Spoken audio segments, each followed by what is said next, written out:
My dear BFP, be aware, be hardworking, be safe and live long in the name of God, the most beneficent and merciful। आज जो है मैं आपको समांतर माद लघु विधि से निकाल कर दिखाऊंगा।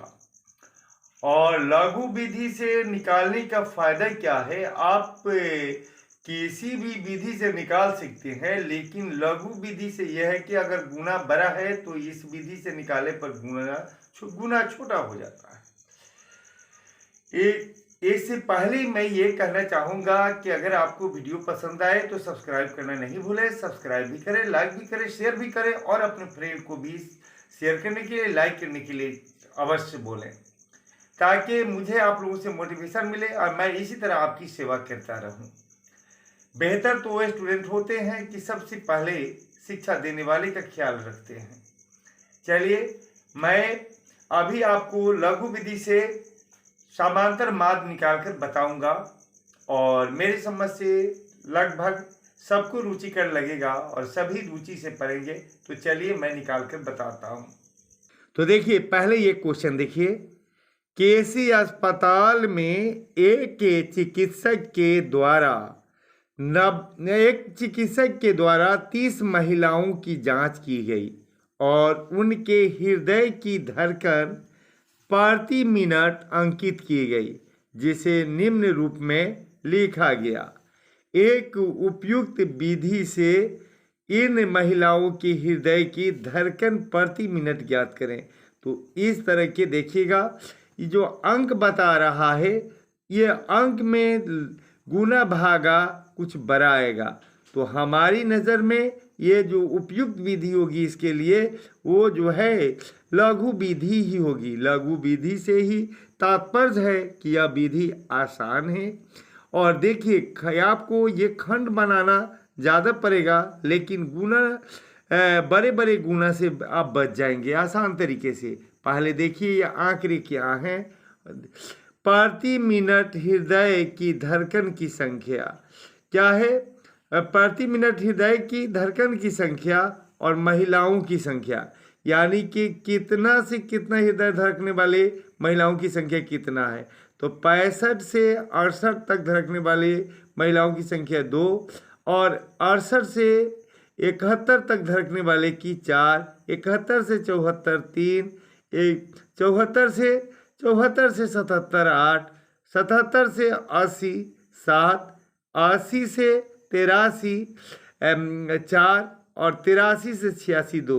अगर बाय द वे कभी ऐसा रहे कि ये मतलब इस तरह से नहीं रहे, जैसे कि मान लीजिए 65 से शुरू है 68 तक यहाँ शुरू हो जाए, 69 से आपको 72 तक, तो ऐसे स्टेज में क्या करेंगे, बाएं वाला में 0.5 घटा देंगे या दाहिने वाला में 0.5 जोड़ देंगे।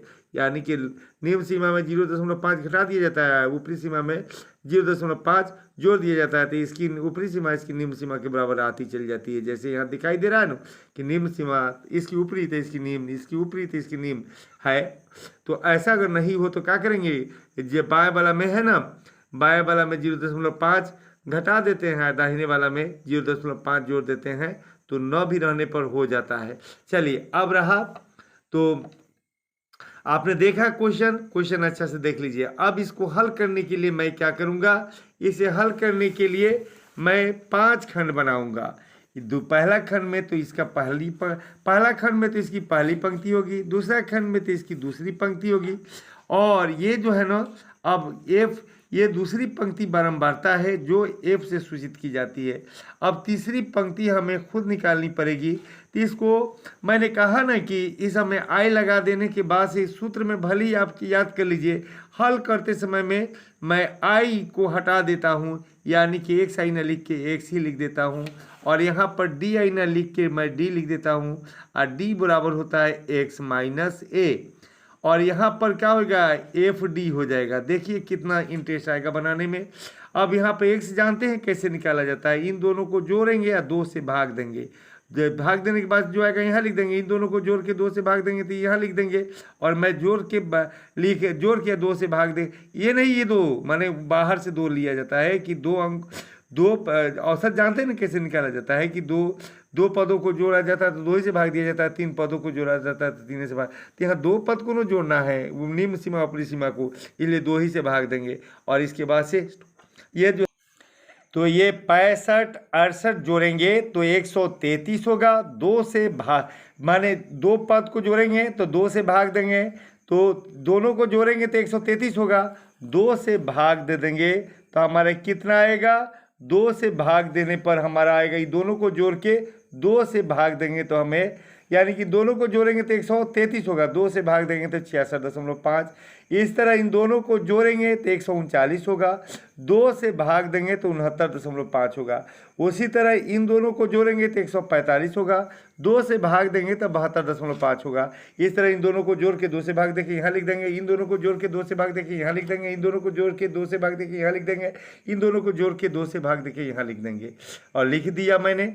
उसके बाद से क्या होगा, अब यहाँ लिख रहा है क्या, अब कल्पित माद, ए होता है कल्पित माद। इसका नियम क्या है कि ये जो दिया हुआ है ना आप हमारा वर्ग, यानी कि वर्ग चिन्ह x जो दिया हुआ है, x यानी कि जानते हैं इस x में कल्पित माद इसी में से चुना जाता है। वो कैसे, माने गिन लिया जाता है कितने पद हैं, 1 2 3 4 1 2 3 4 5 6 7 है ना, तो 7 में बीच वाला को मान लिया जाता है a। तो यही बोलते हैं, एक को बोलते हैं कल्पित माद। यही कल्पित माद मान लिया जाता है बीच वाला को। तब आप सवाल उठाइएगा अगर 8 को रहता तो क्या करते, तो 8 को रहने पर आप बीच में के 2 को चुनते, वो दोनों में से कोई एक को ले लेते। और बाय द वे 8 को रहता तो बीच में 2 पड़ते तो 2 में से कोई आप ले सकते हैं, और दोनों में से कोई एक लीजिएगा, आपका कहीं गणित मतलब गलत नहीं होगा। लेकिन जब समझ लीजिए कि एकदम एकहरा हो, तो एकहरा का मतलब हो गया का कि 3 हो 5 हो 7 हो तो बीच वाला चुन ले जाते हैं। अगर जोड़ा में हो तो जैसे 10 हो तो 10 में क्या होगा कि 2 को बीच में पड़ेगा, तो उसमें से कोई एक ले सकते हैं। तो यहाँ पर तो सीधे 7 हुए तो बीच में यही पड़ा 75.5, तो इसी को मान लेंगे। और यहाँ लिखा हुआ है डी निकालने का तरीका x माइनस ए, डी निकालने का तरीका लिखा है ना x माइनस ए। तो क्या करेंगे, यहाँ x का मतलब ये सामने आएंगे तो x यही रखेंगे, ये सामने आएंगे तो x का मान यही रहेगा, ये सामने x का मान यही रहेगा, यहाँ पर आएंगे तो x और a दोनों का मान एक ही होगा। तो a का मान तो फिक्स हो गया है, लेकिन x का मान जिस सामने जाएंगे वही रखाएगा। तो यहाँ पर x का मान कितना होगा 66.5, और एक माइनस के माइनस, और a का मान कितना होगा 75.5। तो इसका मतलब है क्या कि 1 से बड़ा ये पड़ जाएगा। तो हम घटाएंगे ये जो है ना x के मान 66.5 में से, x के मान 66.5 में से a के मान 75.5 घटाएंगे तो हमें क्या आएगा, हमें जो है आएगा क्या माइनस में जवाब आएगा। और माइनस आ जाएगा कितना, देखिए ना कैसे, 5 में से 5 जाएगा 0, और ये एक धैर्य लेंगे 15, 15 में से 6 जाएगा 9, 15 में से 6 जाएगा 9, और उसके बाद से 6 कट जाएगा, यानी कि 9 आएगा। परंतु बड़ा में कौन आएगा, यहाँ ए देख रहे हैं माइनस में है तो ए बड़ा है, यहाँ तो दोनों में कौन बड़ा है, ए का मान बड़ा है, ए माइनस में, इसलिए इसके जवाब में माइनस होगा। इसी तरीके से अब यहाँ पर से जो है क्या होगा, यहाँ से घटाएंगे एक्स में से, हम ए उल्टे एक्स में से नहीं ए घटाना है, लेकिन अब क्या हो रहा है, ए वाला बड़ा है तो ए में से ही एक्स घटेगा। तो क्या करेंगे, 5 में से 5 जाएगा 0, और उसके बाद से क्या हो जाएगा, एक धनी ले लेंगे 15, 15 में से मतलब 15 में से 9 जाएगा, क्या आएगा 6 आएगा। अब बड़ा ए का मान है तो ए माइनस में तो माइनस होगा, इस तरह यहाँ पर -3 आएगा, यहाँ पर 0 आ जाएगा। अब समझिए ये का कि अब जो है x का मान बड़ा हो जा रहा है, 78 अब x के मान 78.5 हो रहा है, और a का मान हो जा रहा है 66.5।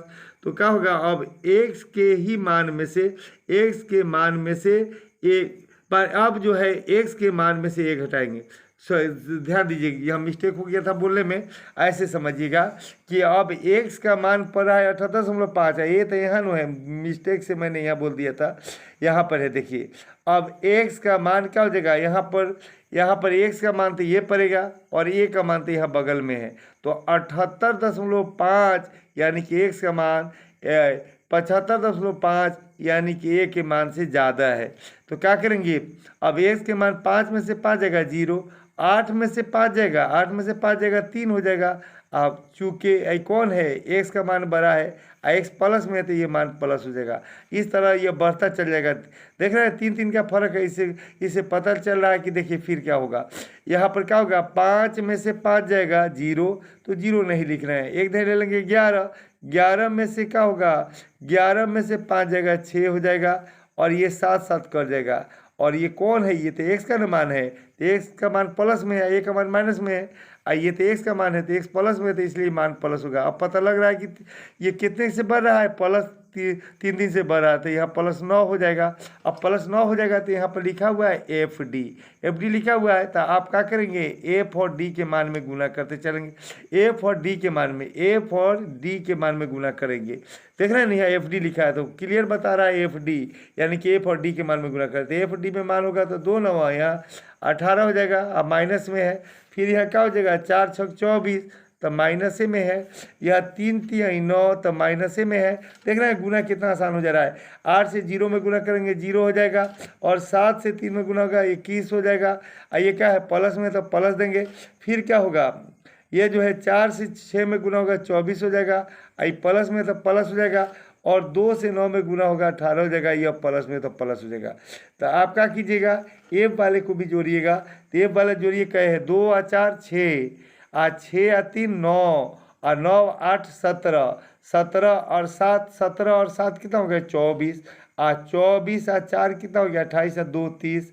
तो ये जो है एन, यानी कि एन कितना आ गया 30 आया, 30 आएगा। और इसी को बोलते हैं सिग्मा एफ, हम बोलते हैं इसको क्या बोलते हैं, सिग्मा एफ।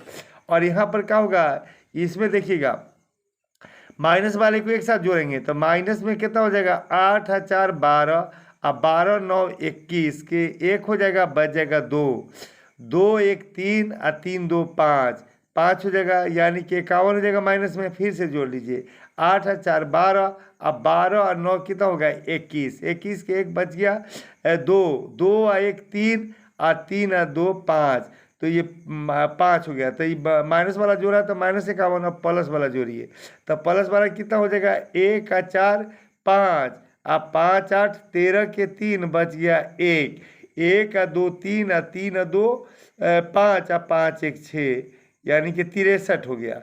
63 प्लस वाला हो गया। तो अब देखिएगा यह प्लस माइनस जहाँ भी रहता था घटाते हैं तो क्या हो जाएगा, देखिएगा ये एक धैर्य लेंगे नहीं सॉरी 3 में से 1 जाएगा, कितना हो जाएगा 2, और ये 6 में से 5 जाएगा 1, 12 हो जाएगा। अब प्लस वाला बड़ा है तो ये बराबर में आया 12। जो एफ डी का योग है ये क्या है, यहाँ कुल लिख दे। कुल का मतलब हो गया का कि जिसके सामने जो पड़ेगा उसी का कुल होगा। ये एफ के सामने पड़ेगा तो एफ का कुल होगा, यानी कि सिग्मा एफ होगा। और ये एफ डी के सामने पड़ेगा तो एफ डी का कुल होगा, यानी कि सिग्मा एफ डी होगा, सिग्मा एफ डी होगा, सिग्मा एफ डी होगा। अब हो जाएगा क्या, तो हमें निकालना है डी डैश। तो पहले डी डैश निकालेंगे। तो डी डैश कैसे निकालेंगे, डी डैश बराबर होता है सिग्मा एफ डी बटा सिग्मा एफ। अब हो जाएगा क्या, सिग्मा एफ डी, तो सिग्मा एफ डी का मान आपने देख लिया कितना है 12 है। अब बटा सिग्मा एफ का मान कितना है 30 है, सिग्मा एफ का मान कितना है 30 है। तो ये कट जाएगा किससे, 6 दूनी 12, और 6 से ये कटेगा क्या मरते 5 मरते, बराबर में हो जाएगा 2/5। अब हमें निकालना है कौन, एक्स। अब हमें निकालना है एक्स डैश। तो एक्स डैश बराबर क्या होता है, ए प्लस एक्स डैश बराबर होता है, इसको भाग देके छोटा कर सकते हैं पहले ही से। ये हो जाएगा कितना, 2 में जो हम भाग देंगे 5 से तो क्या आएगा 2, तो 5 से नहीं कटेगा तो पहले 0 देंगे और 1 0 देंगे तो 5 चौका 20, यानी कि 0.4 हो जाएगा। और इसके बाद से एक्स डैश बराबर होता है ए प्लस डी डैश, ए प्लस डी डैश। तो ए का मान आप देख रहे हैं ना 75.5 है, तो ए का मान हो गया 75.5। आप प्लस हो गया डी डैश का मान देखें ना, डी डैश का मान कितना है 0.4। तो ये जोड़ देंगे तो कितना हो जाएगा 4 और 5 9, और ये हो जाएगा कितना 0 और 5 5, और ये हो जाएगा कितना 7, यानी कि 75.9। यही हमारा आंसर हो जाएगा।